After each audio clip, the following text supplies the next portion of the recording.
Welcome to BCN news. ముందుగా headlines చూద్దాం.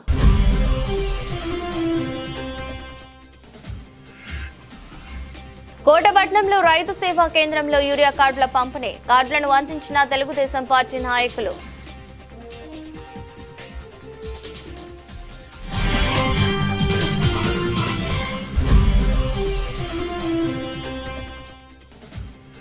గ్రామ పంచాయతీలలో ఆదాయ వనరులు పెంపుదలపై శిక్షణ కార్యక్రమం. పాల్గొన్న పంచాయతీ సర్పంచ్లు, కార్యదర్శులు.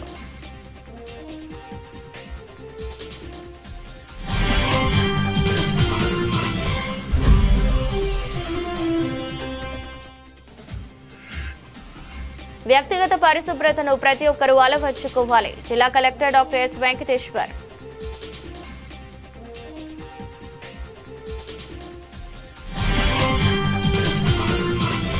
తిరుపతి జిల్లా కోట మండలం కోట పట్టణంలోని రైతు సేవా కేంద్రంలో రైతులకు యూరియా కార్డుల పంపిణీ కార్యక్రమం నిర్వహించారు. ఈ మేరకు తెలుగుదేశం పార్టీ నాయకుల చేతుల మీదుగా ఆయా కార్డులను అందించారు.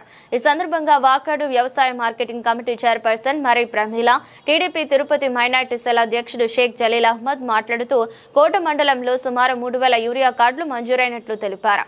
రాష్ట్రంలోని రైతులకు యూరియా కొరత లేకుండా రాష్ట్ర ప్రభుత్వం రైతులకు యూరియా కార్డులను పంపిణీ చేస్తున్నట్టు తెలిపారు. కోట మండలంలో యూరియా 341 టన్నులు, పొటాషియం 43.5 టన్నులు, సూపర్ ఫాస్ఫేట్ 48.8 టన్నులు, DAP 70.5 టన్నులు అందుబాటులో ఉన్నట్లు చెప్పారు. రైతులకు యూరియా కొరత లేకుండా చూసుకోవాల్సిన బాధ్యత వ్యవసాయ అధికారుల మీద ఉందన్నారు.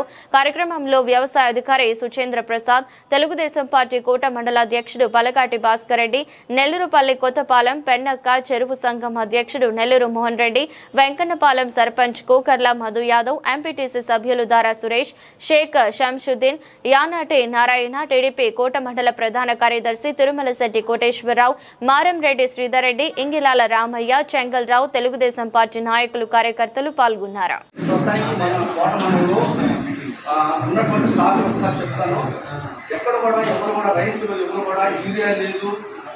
దొరకదనేటువంటి ఆ భయం నుంచి బయటకు వచ్చేసారు. యూరియా దండిగా మన దగ్గర స్టాక్ సఫిషియెంట్గా ఉంది. అయితే మనం ఏంటంటే యూరియా దొరకదేమో స్టాక్ తీసి పెట్టుకోవాలని ఆ భయంతో ఉన్నారు అందరూ కూడా. సో ఇప్పుడైతే ఇక్కడ ఎలాంటి ఇబ్బంది లేదు.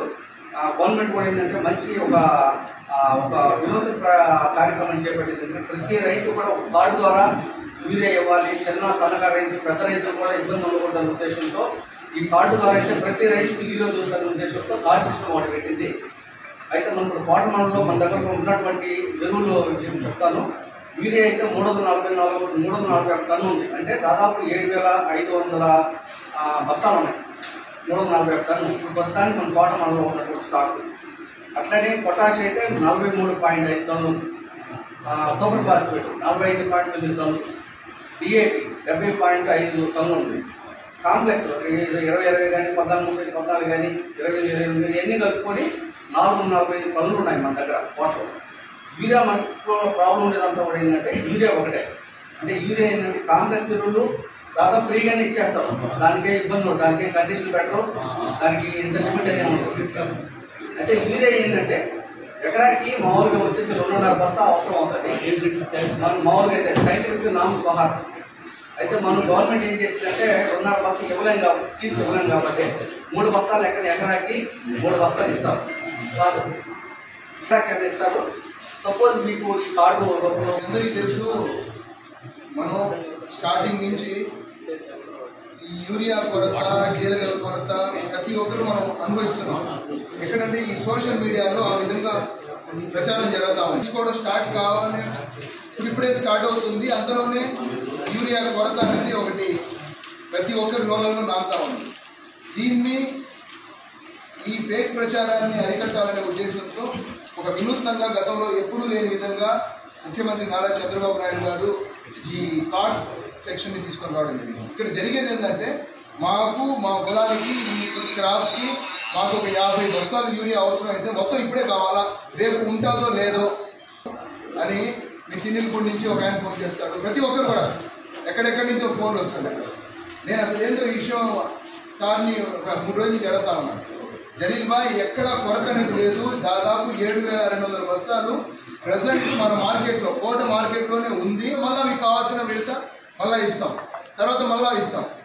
అదేవిధంగా ఇప్పుడు ఆధునిక టెక్నాలజీని మనం యూజ్ చేసుకుంటూ ఈ నానో ఏదైతే చెప్పారో కూడా 1/2 లీటర్ సరిపోద్ది, అటువంటి వాటికి కూడా మనం మొగ్గు చూపగలిగితే దాంట్లో కూడా అదేవిధంగా సీఎం గారు ఈరోజు పరిస్థితి ఏంటంటే ఎక్కడన్నా కూడా అక్రమంగా ఎక్కడన్నా బస్తాలు దొరికాయి అంటే దాన్ని స్ట్రిక్ట్గా సీల్ చేయండి, దాన్ని పెద్ద నేరంగా పరిగణించి దాన్ని వాళ్ళని ఈ విధంగా అక్రమాలకు పాల్పడే బస్తాలు యూరియా ఎక్కడ దొరకకూడదు, ఆ విధంగా అటువంటి పరిస్థితి ఈరోజు ఉంది. అదేవిధంగా ఇప్పుడు అన్న అడిగినట్టు సార్ మీరు ఇప్పుడు గమనించుకోవాలి, ఇటువంటివి లేకుండా చూడండి సార్, యూరియా తీసుకోవాలంటే ఈ కండిషన్లు చాలా అవసరాలు, ఇటువంటి వాటి మీద దృష్టి కేంద్రీకరించారు. ఫర్దర్గా ఇటువంటివి లేకుండా చేయాలా? మీరు ఈ కండిషన్ పెట్టినప్పుడు ఇప్పుడు 3 కావాలి అనుకున్నప్పుడు మళ్ళా మీ మాట నమ్మి ఈరోజు వాళ్ళు 3 తీసుకెళ్తారు, 10 రోజుల తర్వాత మిగతావి కూడా మిప్పించే బాధ్యత మీలాంటి వాళ్ళు తీసుకోవాలి. 10 రోజుల తర్వాత నాకు రావాల్సిన కోట నాకు రావాలా, ఆ బాధ్యత మీరు పూర్తిగా వాళ్ళకి ఇప్పించే విధంగా మీరు దాన్ని చేయాలి. అదే సార్, మనల్ని నమ్మి వాళ్ళు ఈరోజు మనకు ఎంత సరిపడదో అంతే తీసుకెళ్తున్నారు. ఫర్దర్గా వాళ్ళకి ఇబ్బంది లేకుండా చేసే బాధ్యతని మీరు తీసుకోవాలి. దయచేసి ఎక్కడ కూడా అది అని ఈ రీసెంట్గా కూడా ఇప్పుడు ప్రతి ఒక్కరిలో వస్తూ ఉండేది ఏంటంటే మాకు వడ్లకి రైతులకి గిట్టుబాటు ధర కల్పించడం లేదని మన మధు ద్వారా కానీ అట్లాగే మన భాస్కర్ మోహన్ రెడ్డి వాళ్ళు కూడా ఈ విషయం మీద ఎమ్మెల్యే గారితో మాట్లాడారు. మన అసెంబ్లీలో జరిగేటప్పుడు అచ్చెన్నాయుడు గారిని కలిసాం మేము, అప్పుడు కూడా ఈ సమస్య చెప్పిన సమస్యను ఆయన దృష్టిలో కూడా తీసుకుపోయాం. ప్రజెంట్ అన్ని విధాలుగా మనకు బాగుంది, అమ్మేటప్పటికి గిట్టుబాటు ధర ఉండడం లేదు, దాని మీద దృష్టి పెట్టండి అని చెప్పి అచ్చెన్నాయుడు కూడా మేము అడగడం జరిగింది.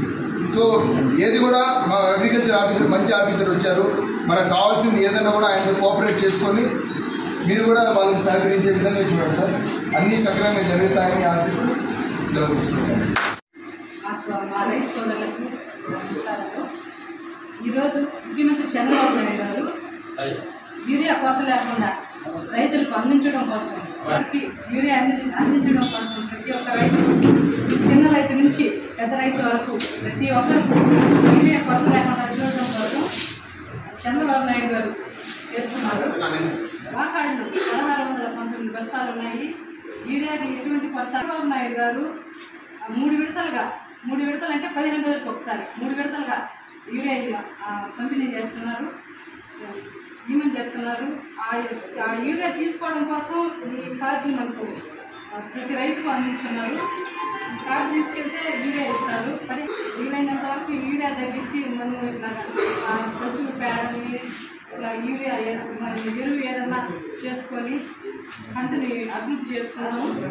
తర్వాత మా దృష్టికి తీసుకుంటే మేము మన సునీల్ అన్న దగ్గర మన సునీల్ అన్న దృష్టికి తీసుకెళ్ళి అన్న ద్వారా ఆఫీసర్లతో మాట్లాడి మేము అందరికీ యూరియా అందేటట్టు చేస్తామని కోరుకుంటూ ఈ అవకాశం ఇచ్చినటువంటి పెద్దలకు మరొకసారి ధన్యవాదాలు. గ్రామ పంచాయతీలలో ఆదాయ వనరుల పెంపుదలపై శిక్షణ కార్యక్రమం తిరుపతి జిల్లా వాకాడు మండలంలోని ప్రజా పరిషత్ కార్యాలయ ప్రాంగణంలోని శ్రీశక్తి భవనంలో ఎంపీడీఓ సాయి ప్రసాద్ ఆధ్వర్యంలో పంచాయతీ పరిధిలోని సర్పంచులు కార్యదర్శులకు ఈ శిక్షణ కార్యక్రమం నిర్వహించారు. ఈ సందర్భంగా ఎంపీడీఓ సాయి ప్రసాద్ మాట్లాడుతూ పంచాయతీలో ప్రభుత్వం ద్వారా వచ్చే ఆర్థిక వనరులు విధులు తక్కువగా ఉన్న దృష్ట్యా పంచాయతీ పరిధిలో ఉన్న ఆదాయ వనరులను అభివృద్ధి చేసుకుంటూ ఆదాయ వనరులను ఏ విధంగా సద్వినియోగం చేసుకోవాలి, ఎలా గుర్తించాలి, వేటి ద్వారా ఆర్థిక వనరులు సమకూర్చుకోవచ్చు తదితర అంశాలపై రిసోర్స్ పర్సన్స్ అవగాహన కల్పించడం జరిగింది. కార్యక్రమంలో ఇన్ఛార్జి ఈఓపీ ఆర్డి సురేష్, సర్పంచులు, పంచాయతీ కార్యదర్శులు పాల్గొన్నారు. నమస్కారం, నా పేరు సాయి ప్రసాద్, ఎంపీడీఓ వాకాడు.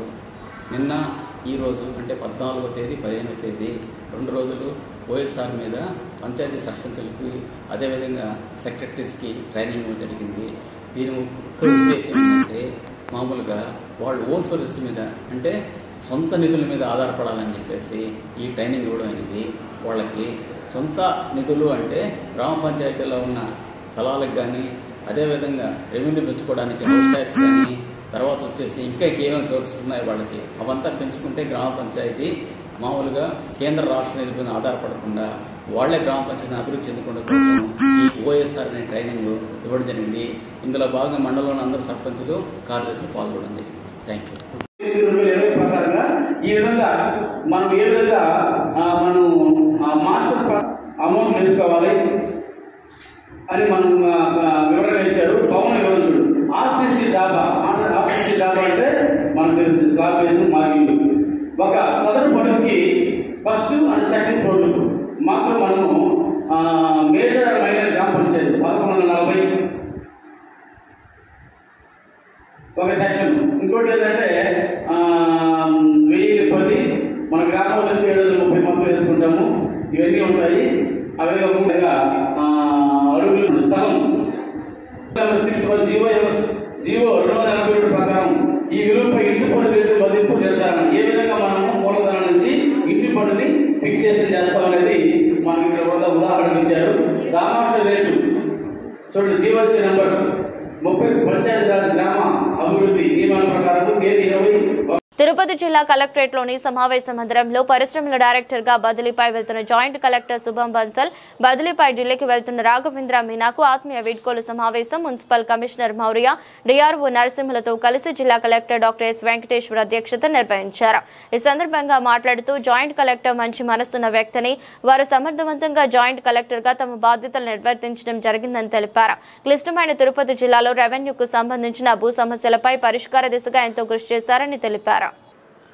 వీరిరువురు మన రాష్ట్ర అధికారులు కానప్పటికీ చాలా తెలుగువారితో మమేకమై తెలుగు ప్రజల యొక్క మనోభావాల్ని, వారి యొక్క ఆర్థిక స్థితిగతుల్ని తెలుసుకొని వారిని సగౌరవంగా ఎప్పుడైనా కానీ పిటిషనర్స్ తమ దగ్గరికి వచ్చినప్పుడు చాలా ఆప్యాయతతో, గౌరవంతో వాళ్ళని ఆదరించి వాళ్ళ సమస్యలు పరిష్కారం చేయడానికి చాలా కృషి చేశారు. ఈ సందర్భంలో ఒక మాట చెప్పాలి. మామూలుగా అసెంబ్లీలో పేర్లు ఎవరు వినిపిస్తాయి? అక్కడున్న ఎమ్మెల్యేలు, మినిస్టర్స్, ముఖ్యమంత్రి గారు లేదంటే ప్రతిపక్ష నాయకులు, వీళ్ళ పేర్లే వినిపిస్తాయి. కానీ మొన్న రీసెంట్గా జరిగినటువంటి అసెంబ్లీ సమావేశాల్లో మన గౌరవ స్పీకర్ గారు జిల్లా కలెక్టర్ గారు పేరు చదివి, అదేవిధంగా మేడం మౌర్య మేడం పేరు చదివి, అలాగే జాయింట్ కలెక్టర్ గారి పేరు, ఈ ముగ్గురు పేర్లు చదివి అసెంబ్లీలో ఉన్నటువంటి సభ్యులందరికీ వినిపించి వీళ్ళు చాలా బాగా పనిచేశారు, దేశంలో గర్వించదగ్గ ఆఫీసర్లు వీళ్ళు అని స్పీకర్ గారు చాలా ప్రైజ్ చేయడం జరిగింది. ఇది మనకు నిజంగా చాలా మన జిల్లాకి మనకు చాలా గర్వకారణము. సో జాయింట్ కలెక్టర్ గారి గురించి మాట్లాడాలంటే, అంటే నేను విన్నది చూసింది, సో నాకు కూడా సేమ్ డిస్ట్రిక్ట్లో ఉన్నాను కాబట్టి ఫీడ్బ్యాక్ కూడా వస్తుంటుంది. చాలా dedicated, hard working, loyal to the system, no nonsense officer. It is very rare to find such officers అంటే ఈ స్టేజ్కి వచ్చాక. అండ్ ఈ 14 months సక్సెస్ఫుల్గా చేశారు. ఇప్పుడు డైరెక్టర్ ఇండస్ట్రీస్గా వెళ్తున్నారు. సో డిఆర్ఓ గారు చెప్పినట్టు అది చాలా senior post, sought after post, and especially in this government. So అది పిక్ చేసుకొని ఆ పోస్ట్కి తీసుకున్నందుకు కూడా చాలా ఆనందంగా ఉంది. And I wish him all the best. ముందుగా చిన్నవాడు కాబట్టి సబ్ కలెక్టర్ గారి గురించి మాట్లాడతాను. నేను జాయిన్ అయిన తర్వాత వితిన్ 1 monthలో ఆల్ 3 ఆఫీసర్స్ ఇక్కడ మున్సిపల్ కమిషనర్ కానీ, జాయింట్ కలెక్టర్ గారు కానీ, అండ్ 1 month అటు ఇటుగా సబ్ కలెక్టర్గా వచ్చారు. నిజంగా I was very happy and fortunate to have such a very energetic and enthusiastic team. వేరే ఏ జిల్లా కలెక్టర్కి కూడా అందరూ యంగ్ ఆఫీసర్స్, మోటివేటెడ్ ఆఫీసర్స్ రావడం అనేది లేదు. ఇన్ఫ్యాక్ట్ ఓన్లీ తిరుపతి జిల్లాలోనే 5 ఐఏఎస్ ఆఫీసర్లు including trainee collector district administration పరిధిలో ఉండడం అనేది కలెక్టర్గా చాలా పెద్ద అసెట్. ఈ జిల్లాకు కూడా రిక్వైర్మెంట్ ఉంది అండ్ గవర్నమెంట్ కూడా అది గుర్తించి యంగ్ ఆఫీసర్స్ని, మోటివేటెడ్ ఆఫీసర్స్ని ఇవ్వడం అనేది కూడా మా అదృష్టం. రాఘవేంద్ర జాయిన్ అయిన దగ్గర నుంచి కూడా ముందుగా ట్రైనింగ్ అయిపోయిన వెంబటే, ట్రైనింగ్కి ముందే నాకు ఇక్కడ గూడూరుకి రాకముందే రాఘవేంద్ర నాకు బాగా పరిచయం. We both play for the same cricket team of IAS cricket league. So అప్పుడే నాకు అప్పటి నుంచే పరిచయం ఉంది. So very down to earth ఉంటాడు, వెరీ అంటే హార్డ్ వర్కింగ్ నేచర్ అండ్ సీనియర్స్తో కూడా సుపీరియర్ ఆఫీసర్స్తో కూడా చాలా వాళ్ళ ఇచ్చే ఇన్స్ట్రక్షన్స్ కానీ చెప్పేటువంటిది చాలా అంటే వెంటనే అర్థం చేసుకొని చేయగలిగిన పని అయితే వెంటనే చేస్తాడు. I wish you both all the very best and very happy married life. And then coming to my joint collector, first of all I'll feel really void because every day both of us speak at least more than 2-3 hours minimum. Various issues మీద at least I'll be calling some 10-15 times. అదేవిధంగా ఎక్కడ కూడా DRO గారు చెప్పినట్టు ఎవరిని అరవడం కానీ తిట్టడం కానీ నేను అయితే వినలేదు, నేను చూడలేదు. బట్ స్మాల్ వర్డ్స్లో తనకు వచ్చిన తెలుగులో చాలా 3-4 వర్డ్స్లోనే హీల్ కమ్యూనికేట్ ఈజ్ ఇంటెంట్.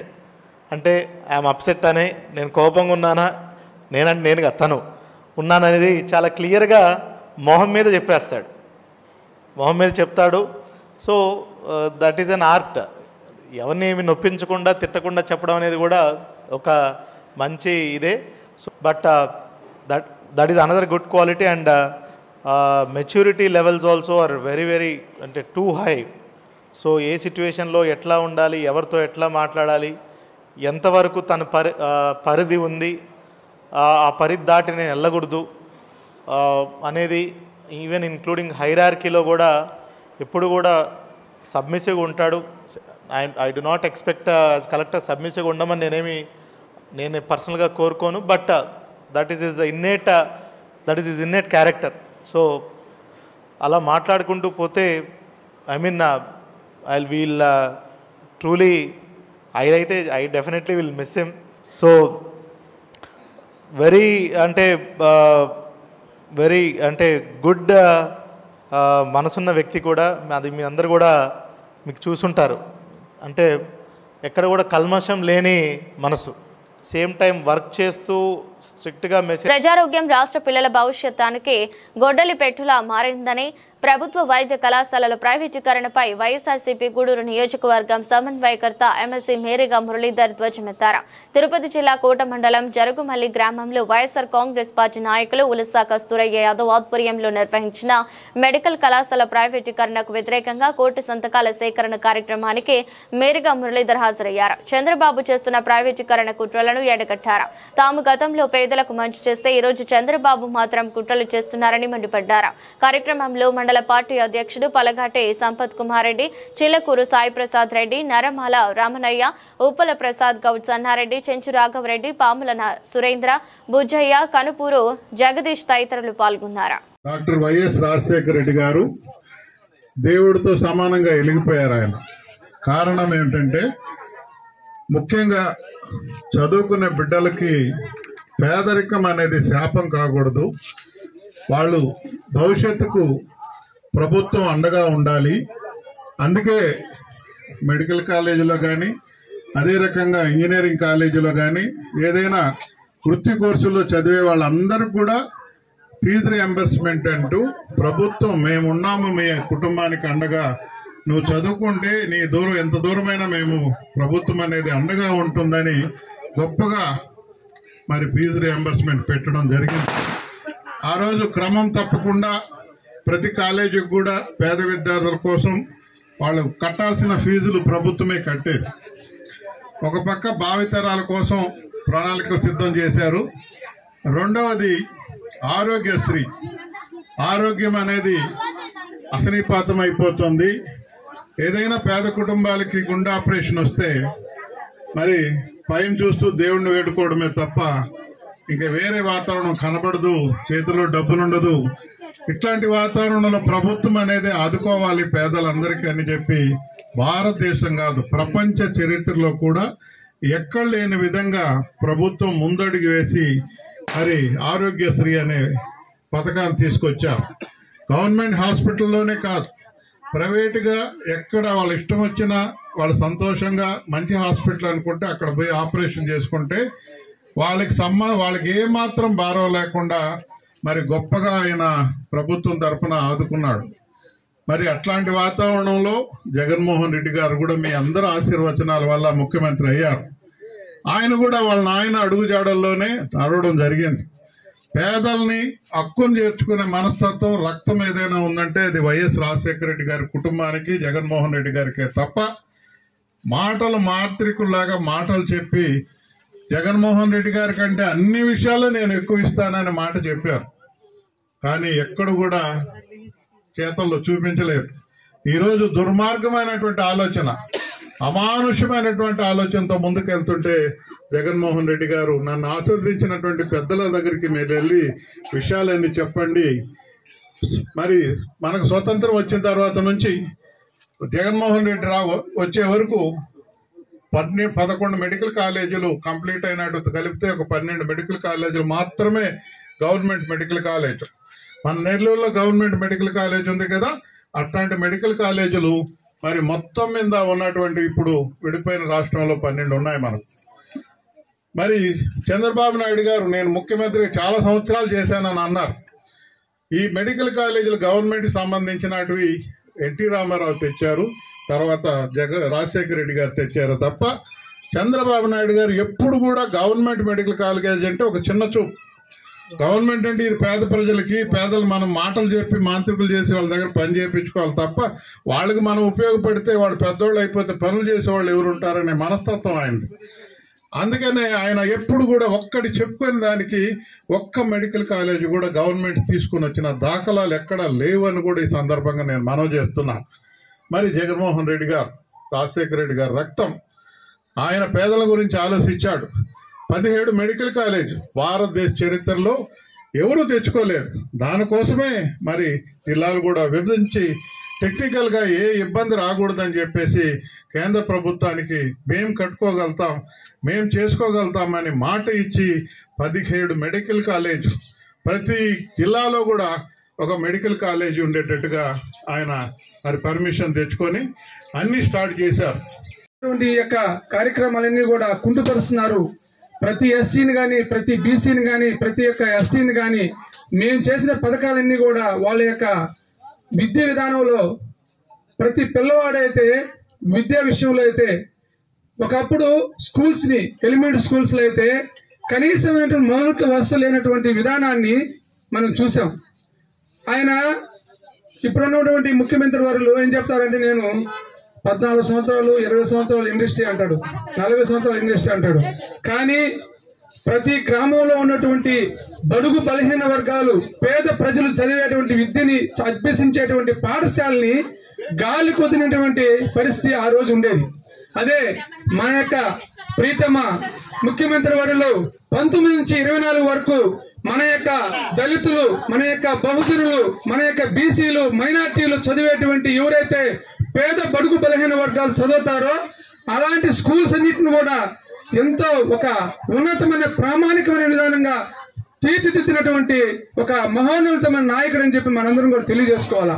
దాంట్లో భాగంగానే విద్యా విధానంలో మీరందరికీ మీకు కనపడేటువంటి ఇవన్నీ కూడా నేను చెప్తున్నది మీ అందరూ కూడా కనపడినటువంటి కొన్ని విషయాలు ఉన్నాయి. కనపడేవి మన గ్రామంలో మన యొక్క విద్యాలయాలు, మన యొక్క హై స్కూల్స్ కానీ, ఎలిమెంటరీ స్కూల్స్ కానీ అన్ని కూడా చాలా మంచి విధానంతో చేసినటువంటి నాయకుడు మన యొక్క జగనన్న అని చెప్పి నేను చెప్పుకోవడంలో ఎటువంటి సందేహం లేదు.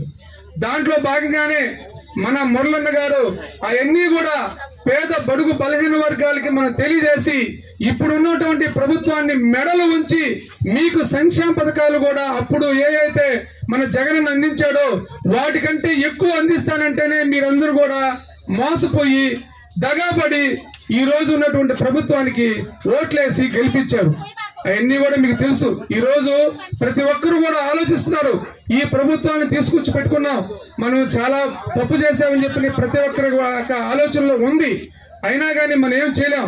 ఎందుకంటే ఒకసారి ఓటేసిన తర్వాత ఇంక 5 సంవత్సరాలు మనం ఏగాల్సిందే. కానీ మన జగనన్న, మా నాయకులు అందరూ కూడా ఇప్పుడు మనకు మురళన్న వీళ్ళందరూ కూడా మనం చెప్పేది ఏంటంటే మీ దగ్గరికి ఎందుకు వచ్చామంటే మీకు ఈ ప్రభుత్వం ఏవైతే హామీలు ఇచ్చిందో ఆ హామీలన్నీ కూడా తూచా తప్పకుండా జరిగే విధంగా చూడాల్సిన బాధ్యత మాకుంది కాబట్టి, మేము ప్రశ్నించే హక్కు మాకుంది కాబట్టి మేము ప్రతి ఒక్క గ్రామాన తిరుగుతూ మీకు ఇలాంటి పథకాలన్నీ కూడా రావాలమ్మా ఆయన చెప్పాడు. ఈరోజు ఆయన ఇన్ని పథకాలు చెప్పాడు మీ అందరికీ తెలుసు. మీ యొక్క బిడ్డలు ఉన్నారు, నిరుద్యోగ భృతి ఇస్తామని చెప్పారు. ఆ రోజు ఆ యొక్క ఉన్నటువంటి డిగ్రీ చదివినటువంటి పిల్లలు కావచ్చు, డిప్లొమా పిల్లలు కావచ్చు, అందరూ కూడా ఆశపడ్డారు. నాయన మాకు 3,000 ఇస్తామని చెప్పాడు ప్రతి నెల చంద్రబాబు నాయుడు. ఈ కుటుంబ ప్రభుత్వం ఆ 3,000 రూపాయలు మాకు ఇస్తే మా యొక్క విద్యా ప్రమాణాలను మేము పెంచుకుని ఇంకా కూడా విద్యని బాగా నేర్చుకుని మేము పోటీ పరీక్షలో కావచ్చు, ఇంకేమైనా వేరే కాంపిటేటివ్ ఎగ్జామ్ లో మేము పోటీ పడుతూ మేము ఉపయోగపడుతుందని చెప్పిన ఒక ఆశతో మన యొక్క ఎస్సీ బిడ్డలు కావచ్చు, బీసీ బిడ్డలు కావచ్చు, అందరూ కూడా చదువుకున్న బిడ్డలు ప్రతి ఒక్కరు కూడా ఆయనకు ఓట్లేసి గెలిపించారు. మన యొక్క జగనన్ని ఎందుకు ఏం చేస్తున్నారో వాళ్ళకే తెలియాలా. అట్లాగా చేసినటువంటి విధానంలోనే అదేవిధంగా మన యొక్క రాష్ట్రంలో 17 మెడికల్ కాలేజీలు తీసుకొచ్చిన ఘనత మన యొక్క జగన్మోహన్ గారిది. గతంలో ఎన్నో సంవత్సరాలకి చూస్తే ఉండే మెడికల్ కాలేజీలు చాలా తక్కువ. కానీ మన జగనన్న ప్రభుత్వంలో 17 మెడికల్ కాలేజీలు తీసుకొచ్చి 7 మెడికల్ కాలేజీలని కంప్లీట్ చేసినటువంటి ఘనత మన యొక్క జగన్మోహన్ గారిని చెప్పి మనం చెప్పుకోవడంలో ఎటువంటి ఆసక్తి లేదు. వ్యక్తిగత పరిశుభ్రతను ప్రతి ఒక్కరూ అలవర్చుకోవాలని జిల్లా కలెక్టర్ డాక్టర్ ఎస్ వెంకటేశ్వర్ అన్నారు. తిరుపతి జిల్లా కలెక్టర్లోని వీడియో కాన్ఫరెన్స్ హాల్ నందు విజయ వాహిని చారిటబుల్ ట్రస్ట్ ఫౌండేషన్ ఆధ్వర్యంలో ఏర్పాటు చేసిన గ్లోబల్ హ్యాండ్ వాషింగ్ డే కార్యక్రమానికి జిల్లా వైద్య ఆరోగ్య శాఖ అధికారి doctor Balakrishna Nayak, ICDS PD Vasanthabhai, Vijayavahini charitable వారి ఆధ్వర్యంలో కలిసి జిల్లా కలెక్టర్ డాక్టర్ ఎస్ వెంకటేశ్వర్ పాల్గొన్నారు. ఈ సందర్భంగా కలెక్టర్ మాట్లాడుతూ మన ఆరోగ్యం మన చేతుల్లోనే ఉంటుందని, సంపూర్ణ ఆరోగ్యం కోసం చేతులు పరిశుభ్రంగా ఉంచుకోవాల్సిన అవసరం ఉందని అన్నారు. చేతులు శుభ్రంగా లేకపోతే దానికి ఉండే క్రిములు, బ్యాక్టీరియా, వైరస్లు మనం తీసుకునే ఆహారం ద్వారా మన శరీరంలోకి వెళ్లడం జరుగుతుందని, తద్వారా తీవ్ర అనారోగ్య సమస్యలు వచ్చే అవకాశం ఉందని హెచ్చరించారు.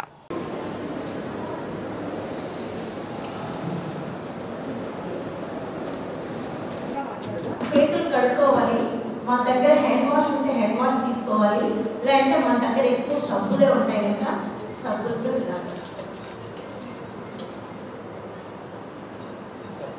ఇలా సెకండ్ స్టెప్. ఫస్ట్ స్టెప్ ఏంటి? ఫస్ట్ స్టెప్ కరెక్టేనా? First step. సెకండ్ స్టెప్ ఏమి? చేతులు మధ్యలో వేలు వేసి ఇలా రెండు కట్ చేసుకున్నప్పటికి కూడా స్పేస్ ఖచ్చితంగా ఉంటుంది. ఓకే, నెయిల్కి బెడ్కి నెయిల్ బెడ్ అంటే తెలుసా? చిగుర్లు, దాని లోపల అన్ని తిరుగులన్నీ ఉంటాయి. తిరుగులు అంటే మీరు అందరికీ ఒక ఇదేమంటే అన్ని నల్లగానే ఉంటాయి అనుకుంటారు. తిరుగులు అట్లా ఏం కాదు. అంటే కనపడతాయి కదా, చూసినప్పుడే అనుకుంటాం కాదు.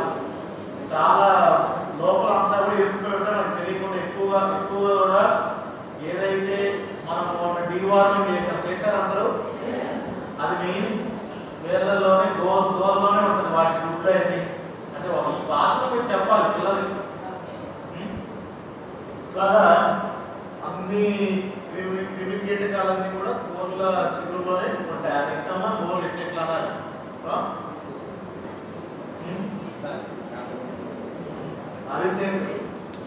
అరిచేతులు క్లీన్ అవుతాయి. ఈ పార్ట్ కూడా క్లీన్ అవుతుంది. ఎక్కువగా మడతలు ఉంటాయి కదా ఇక్కడ, అవి క్లీన్ అవుతాయి. మినిమం చేసి ఖచ్చితంగా కూడా అన్ని ఏ పార్ట్ ఆ పార్ట్కి మీరు ఎక్స్ప్లెయిన్ చేయగలిగితే పిల్లలకి అదొక యాక్టివిటీ కింద స్కూల్స్లో, అంగన్వాడీస్లో, అదేవిధంగా స్కూల్లో తినే ముందు చెప్పినట్టయితే వాళ్ళు దాన్ని అంటే యాక్టివిటీ కింద చేసుకొని చేస్తారు. దట్ ఈస్ యాక్టివిటీ అన్నమాట.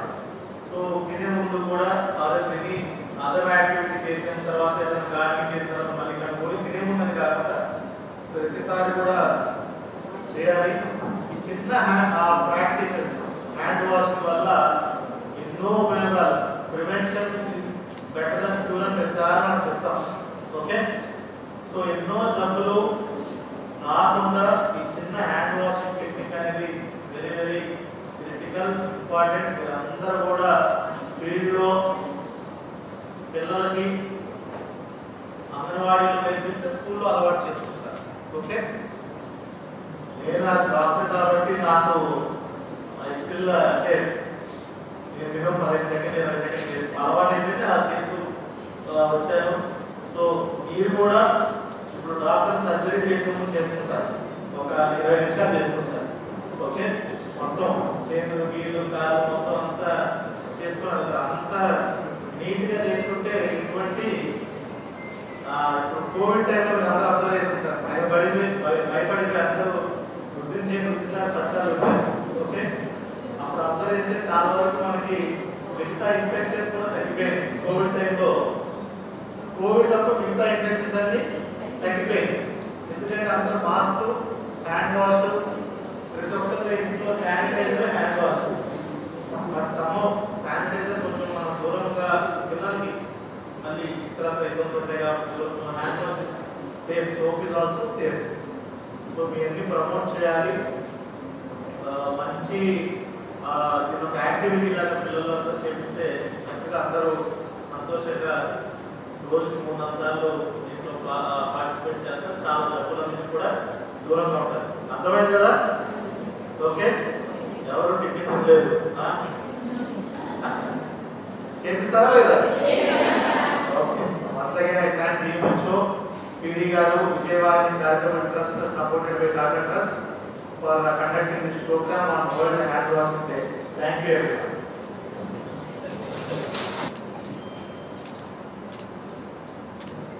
వార్తలు ముగించే ముందు మరోసారి హెడ్లైన్స్.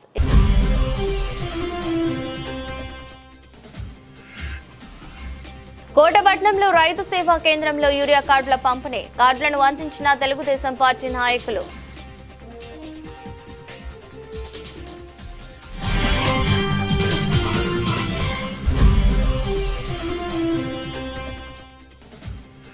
గ్రామ పంచాయతీలలో ఆదాయ వనరులు పెంపుదలపై శిక్షణ కార్యక్రమం, పాల్గొన్న పంచాయతీ సర్పంచ్లు, కార్యదర్శులు.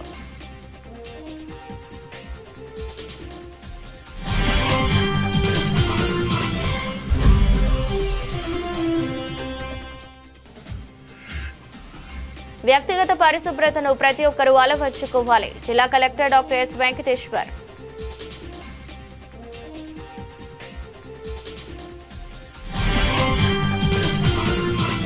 ఇదరస్ట్ బులెటిన్, మరో బులెటిన్లో మళ్ళీ కలుద్దాం.